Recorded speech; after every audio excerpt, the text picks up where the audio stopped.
Happy Holi બરાબર.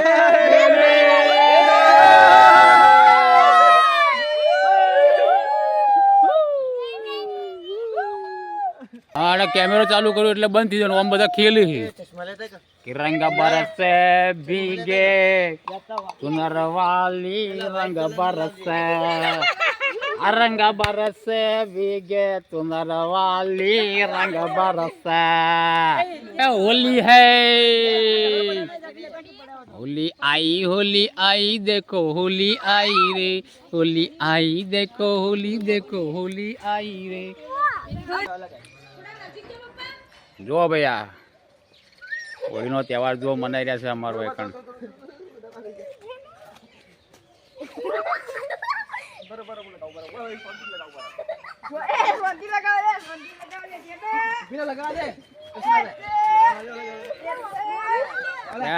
મારા બેટા જો કલર એટલે ઓખોમાં ના જાય ભાઈ, ઓખોમાં ના જાય, નુકસાન કરશે ને કે હોળી રમતા રમતા ઓખોમાં ના જાય.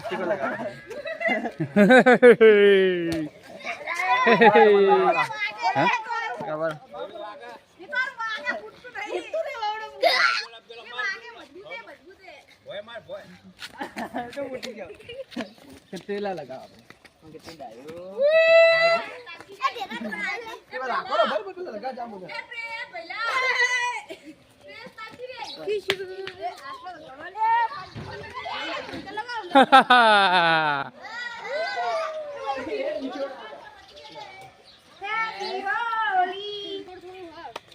ગુડ મોર્નિંગ દોસ્તો, જય સિયારામ, જય માતાજી, જય દ્વારકાધીશ બધાને.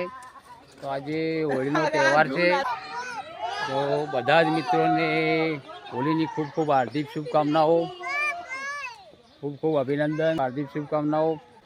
બધા સ્વસ્થ રહો, મસ્ત રહો, આનંદમાં રહો.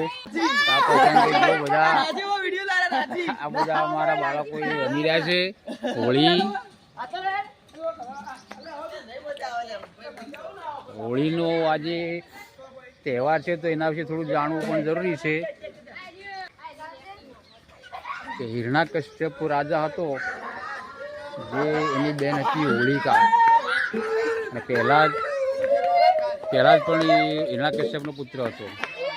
હવે હિરણ્યકશ્યપ સત્તાના મદમાં મસ્ત હતો, અને એ એમ કહેતો કે ભાઈ તમે લોકો રામ કે ભગવાનનું નામ ના લો, મારું નામ જ લો. એવો અહમિને આવી ગયો અને બધાને એ કરવા માટે મજબૂર કરતો. તો એમના જ ઘરમાં પહેલાં જ જન્મ લીધો, તે થોડો સમજણ થયો અને સંસ્કાર બધા આગળના પડેલા હતા. તો નાનપણથી રામનું જ નામ લેતો, એટલે જેમ સમજણ થયો એટલે એને આ હિરણ્યકશ્યપ કે બીજાઓને હું ના પાડું છું રામનું નામ લે, મારા જ ઘરમાં આ તો રામ રામ બોલે જાય, મને કંઈ કરવું પડે કે મને કોઈ પણ રીતે મને નાખતા હોય જંગલની અંદર ફેંકતા હોય બધા. તો પણ એ રે ફરી પાછો જીવિત થઈને આવી ગયો ઘરે. ફરી પાછું પહેલાં એવું થયું કે મેં બોલું આ તો નોખી કરીને ફરી પાછો જીવી જાય, અને ઊંચા ડુંગરો પડી નોખ્યો, ઘણા બધું એને હેરાન કર્યો, બધું કર્યું. પછી છેલ્લે કોઈ ઉપાય ના ચાલે એટલે પછી એને નક્કી કર્યું કે વરદાન પ્રાપ્ત થયું એની બેન જે હોલિકા હતી કે અગ્નિથી એની બળે નહીં. અને એને એ પોતે હિરણ્યકશ્યપ પણ વરદાનથી તપસ્યા કરીને વરદાન પ્રાપ્ત કરેલા હતા. કોઈ બહાર ના મરે, ઘરમાં ના મરે, આકાશમાં ના મરે, પાતાળમાં ના મળે, આ બધા વરદાનથી પ્રાપ્ત હતો એનું મતનું. તો હવે થયું એવું, મને દિવસ નક્કી કર્યો, અને પછી બધું નક્કી કરીને એ લોકોએ કર્યું કે ભાઈ આ અને બેનને તૈયાર કરી કે તને તો પ્રાપ્ત છે વરદાન, એટલે તું તો બળવાય નહીં, ચાલ કે આપણે પેલા પહેલાં જ ખોળામાં લઈને બેસી જાય ને આપણે હળગાઈએ, એટલે એ બળીને ભસ્મ થઈ જશે, એટલે આપણું એનું નામું નિશાન મટી જાય, એટલે પતી જઈએ, પછી શાંતિ. પરંતુ આ તો હળગાવાનું બધું નક્કી થયું, બધું સળગાવાનું ચાલુ થયું ભાઈ. તો થયું બધું ઉલટું, વરદાન પ્રાપ્ત જે હતી હોલિકા એ બળી ગઈ, અને પહેલાં જ એમ કેમ રહ્યો, કશું જ ના થયું. જ્યારે પહેલાં જ બચી ગયો અને હોલિકા બળીને ભસ્મ થઈ ગઈ, તો આ સમાચાર વાયુ વેગે પસરી ગયા આખા રાજ્યની અંદર, સામ્રાજ્યની અંદર. તો લોકોએ પછી બીજા દિવસે એકબીજા ઉપર અબીલ ગુલાલ ઉડાડી અને પછી પોતાની ખુશી અને આનંદ વ્યક્ત કર્યો, અને જય જયકાર થઈ ગયો. એટલે આ રીતનું મહત્ત્વ છે હોળીનું. સત્યની જીત થઈ, મતલબ ધર્મની જીત થઈ, અધર્મનો નાશ થયો. એટલે આ હોલિકા દહન આપણે તહેવાર એ માટે મનાવવામાં આવે છે કે આપણી ખરાબ વૃત્તિઓનું શમન કરી નાખો, દહન કરી નાખો. પછી જે આપણી અહંકારનો દહન કરો, બુરાઈઓનું દહન કરો, અચ્છાઈઓનું જતન કરો.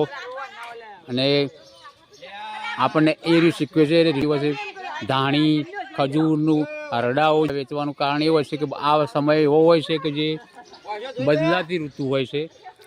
ઋતુ બદલાતીના અનુસંધાનમાં ઋષિમુનિએ રચના કરી કે ભાઈ આ રીતનું વેચણી કરી બધી. એટલે આ સમય એવો હોય કે આ સંપળો કફ જે જોમેલો છૂટો પડે. એટલે જે કફ એ ફૂલડાઓ ચણા છે, ધાણી છે, કફનું શમન કરવાવાળો હોય છે. અને ખજૂર છે એ પિત્તની શમન કરવાવાળો હોય છે. એટલે ઋષિમુનિએ આપણા ધર્મમાં રચના કરી એ ધર્મની દ્રષ્ટિએ પણ અને સ્વાસ્થ્યની દ્રષ્ટિએ પણ લાભકારક થાય એ રીતે આપણને આ રીતે તહેવાર ઉજવવામાં આવે છે. પણ આજકાલ તો બધા કેમિકલયુક્ત જે રંગોનો ઉપયોગ કરે છે, જે સ્કિન એટલે ચામડીને આપણે નુકસાનકારક થાય છે. જ્યારે પહેલાં પુરાણા સમયમાં કેસુડાના ફૂલ છે એના બધા કલરો એકબીજા પર સોંટતા તો એ ચામડી માટે સ્વસ્થ લાભદાયક હોતા, ચામડીના છિદ્રો માટે. અને હાલના જે કેમિકલ છે એ નુકસાનકારક હોય છે. અમુક ધ્યાન રાખીને આ તહેવાર ખેલવો જોઈએ. આંખોમાં ના જાય, કોઈના આંખોમાં ના પડે. અને એ રીતે હોળીનો તહેવાર ખૂબ ધામધૂમથી મનાવવો જોઈએ.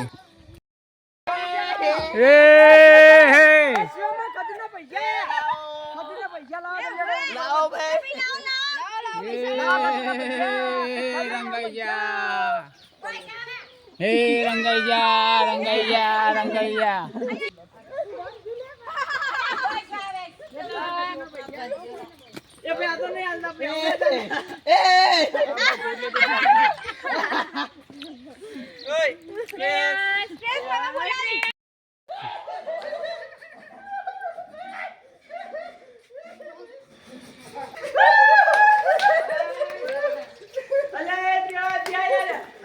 ઓશિયામાં હાથ નથી કરાય, કલરવાળા હાથ ના લગાવ. એ જુઓ ભાઈ બંધુ આયા હોય ટેણીના, એ બધા હોળી ખેલી જુઓ. મારા લ્યા ઓખોમાં ના ગાલી દો, લ્યા ઓખોમાં ના ગાલો. હા આવી ગયા બધા જુઓ. અમારા પેલા મોલ્લાના બધા આવ્યા છોકરા બધા ટેણી ચિલ્લર party. Happy Holi, happy Holi.